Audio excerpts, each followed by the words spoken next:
Veljo Tormise kultuuriselts on helilooja Veljo Tormise enda poolt loodud 1997. aastal. Et see tähendab seda, et me sellel aastal oleme juba 26. hooajas või natukene kaugemalgi, aga eelkõige on see Tormis 95 sünniaastapäeva tähistamise aasta. Et täna me oleme Kõrveaial 7. augustil, millal Veljo Tormis siinsamas Kõrveaia talus 95 aastat sündis. Me oleme äärmiselt rõõmsad, et meil on olemas see paik ja koht ja see võimalus, et me saame siin tänasel päeval olla ja helilooja sünniaastapäeva siin kõik koos tähistada.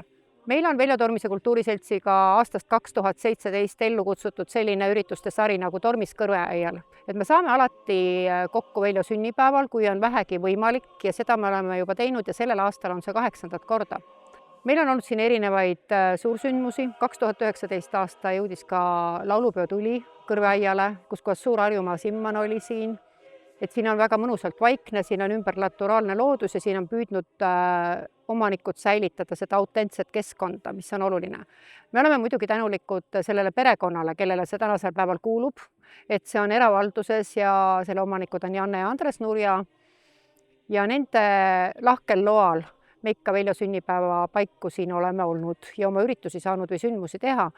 Ja tänasel päeval eelkõige oli see Tormis 95 võistu laulmine, et me eelmisel aastal Veljo Tormise virtuaalkeskuse ja Veljo Tormise kultuuriseltsiga algatasime rahvusvahelise võistu laulmise Tormis 95.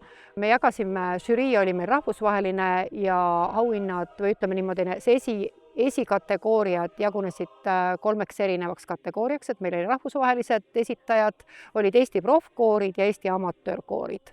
Meil külaserva surnuaeg, risti tegi jässa näed.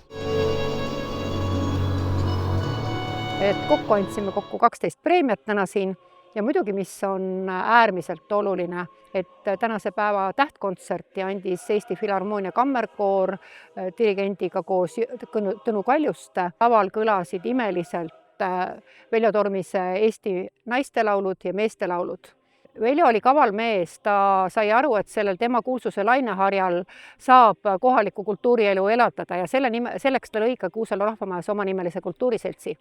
Et alati Veljo juubelite puhuks on meie enda rahvakultuuri kollektiivid ennast kokku võtnud ja teinud midagi väga ägedat või mõne tohutult kihvti kontserdi andnud. Ja olgu selleks siis kas erinevad teatrietendused Kõrveaial või meie enda Lauritsa lubadus, mis kultuuriselts 2013-2014 ellu tõi, kutsus. Et need kõik suured asjad on tegelikult, Veljo on natukene selles nagu süüdi. Kui me võtame Eesti Rahva Muuseumi kultuurivaramus, siis paljud ürikud on korjatud just nimelt esimese vabariigi aegselt Kuusalu kihelkonnast.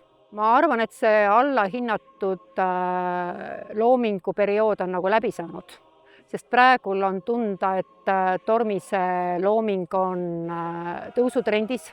Teda esitatakse palju ja ma arvan, et las nad jäävadki need valesti mõistmise perioodid võib-olla sinna 80 lõppu 90-ndate algusesse. Et ma arvan, et see võib niimoodi olla, aga praegusel ajal ma küll ei tea, et oleks Veljo loomingut nagu valesti mõistetud või teda valesti tõlgendatakse. Et pigem just ollakse uhked, et meil on Veljo Tormis, olgu selleks siis ka selleaastane laulupidu ise oma, kus kohas erinevate kooride esituses ka Veljo loomingut oli, olgu sellest meeskoor, segakoor, lastekoor, et ta on ikkagi väga populaarne Eestis ja väga hinnatud helilooja. No Veljo Tormise virtuaalkeskus loodi sellepärast, et see oli Veljo enda soov ja see töö jäi tema eluajal pooleli ja see ei teostamata, kuna Veljo Tormise looming oli hästi laiali mööda maailma.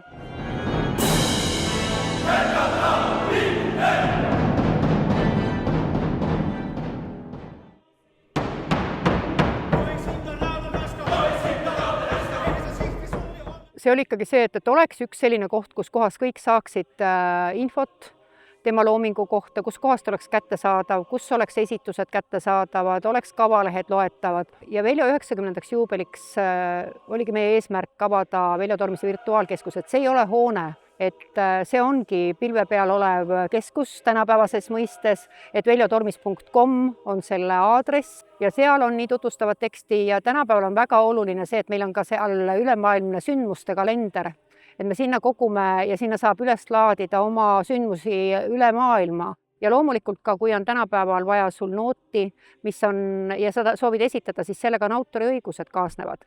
Et siis sealt jõuab ka ikkagi teadmisteni, et kus seda nooti siis nagu ka saada või küsida, et me ei müü küll ühtegi nooti, kuid me alati aitame selle info leidmisega kaasa. Ja hästi palju sellel puhul meie poole nagu pöördutakse. Et mida Veljo, kas ta oleks praegusel hetkel uhke, kui ta vaataks sinna virtuaalkeskuse sisse? Ma arvan, et ta oleks rõõmus. Ma arvan, et ta oleks nõudlik. Meil oleks tema pilku kindlasti väga vaja. Kindlasti on seal mõni mõistetavus, mida üks mäletab ühtemoodi, teine teistmoodi, aga Veljo võib-olla teaks, kuidas see asi oli. Et paraku meie tugineme oma kogudele või inimestele, mälestustele, kelle mälestusi me oleme talletanud. Ja meie missioon see eelkõige praegusel hetkel just on see, et need inimesed, kellel oli Tormisega kokkupuude, kes olid Eesti kultuuri hoidmises ja arengus väga olulised, et nende mäluga jõuaks meie virtuaalsesse keskusesse, et see saaks üles korjatud. Tema tähtsus avaldub tema loomingu esitamises või ka mõtestamises. Ja et tänapäeva noored, et kuidas nad leiavad Tormise üle, eks nad leiavadki läbi oma eelkõige muusikaõpetajate, kes õpetavad Tormise laule küll koolis, küll koolikoorides, hiljem juba erinevates kollektiivides, võib-olla lauldes. Väga oluline on ka Tormise muusika kasutamine erinevates teatrietendustes või ka miks mitte tantsuseadetes või erinevates kunstivormide lahendustes. Eesti pärand ikkagi niimoodi elus ju püsib, et kui teda ikkagi natukene torkida ja natukene ikkagi ette sööta ja sellest ka midagi asist ja toredat teha.